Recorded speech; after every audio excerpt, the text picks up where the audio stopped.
Salah satu sahabat japri saya, "Mas, bisnis BPR itu bisnis sunset ya. 1-3 tahun ke depan bertahan paling top. Dan setelah itu bisnis BPR bakal kering dan menuju musnah ya?" Saya tidak menjawab pertanyaan di WA tersebut, tapi saya malah melamun. Saya melamun ke Bali. 3 tahun yang lalu saya berjumpa pejabat puncak Bali yang sekarang sudah selesai masa tugasnya. Salah satunya adalah diskusi kedatangan investor Cina di Bali. Singkat cerita, setelah pertemuan itu saya jadi ciut karena Bali pasti akan punya masalah baru. Cina masuk, harta Bali bisa terkuras. Begitu logika saya waktu itu. Investor Cina beli hotel di Bali, beli di Ubud untuk sisi utara dan udara dingin, lalu beli di daerah Jimbaran, daerah Nusa Dua, daerah Uluwatu di sisi timur, dan di sisi selatan Bali, lalu di sisi barat di Kuta, di sisi Sunset. Itu mengcover seluruh daerah wisata Bali. Lalu investor Cina membeli beberapa restoran di Bali di berbagai wilayah, juga toko oleh-oleh yang semua oleh-olehnya juga kalau bisa import barangnya dari Cina atau ada unsur Cinanya. Kemudian berdiri biro-biro perjalanan oleh Cina tersebut yang khusus melayani turis Cina. Mulai dari turun pesawat, naik bus, ke hotel, makan di restoran, sampai oleh-oleh, lalu balik lagi ke bandara dan ke pesawat ke Cina. Semuanya datang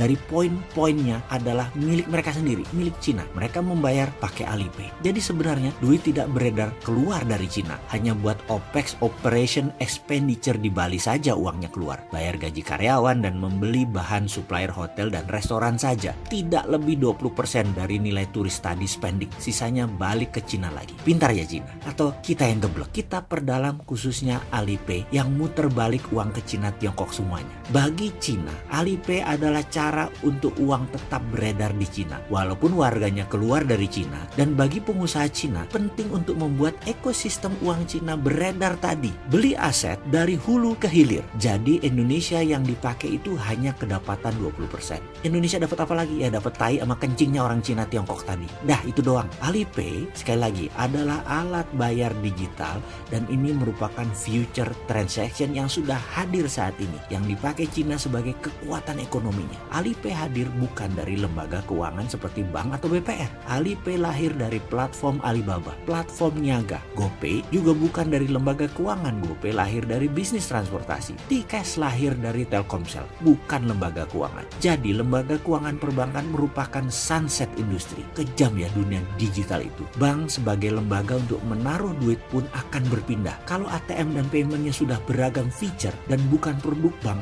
maka meletakkan uang akan menjadi beragam juga. Digital currency merupakan generasi berikutnya untuk portfolio keuangan. Bukan alat bayar tetapi alat investasi. Investasinya di mana? Daripada taruh di bank, maka lebih baik letakkan di digital currency. Mudah-mudahan cerita di video ini menjawab pertanyaan bisnis BPR di ambang kemusnahan di sisi pemerintah. Semoga video ini membuka mata negara agar Indonesia punya mainan pembayaran yang melengkapi ekosistem bisnis aset tadi di negara lain juga dan melarang Alipay beroperasi di Indonesia.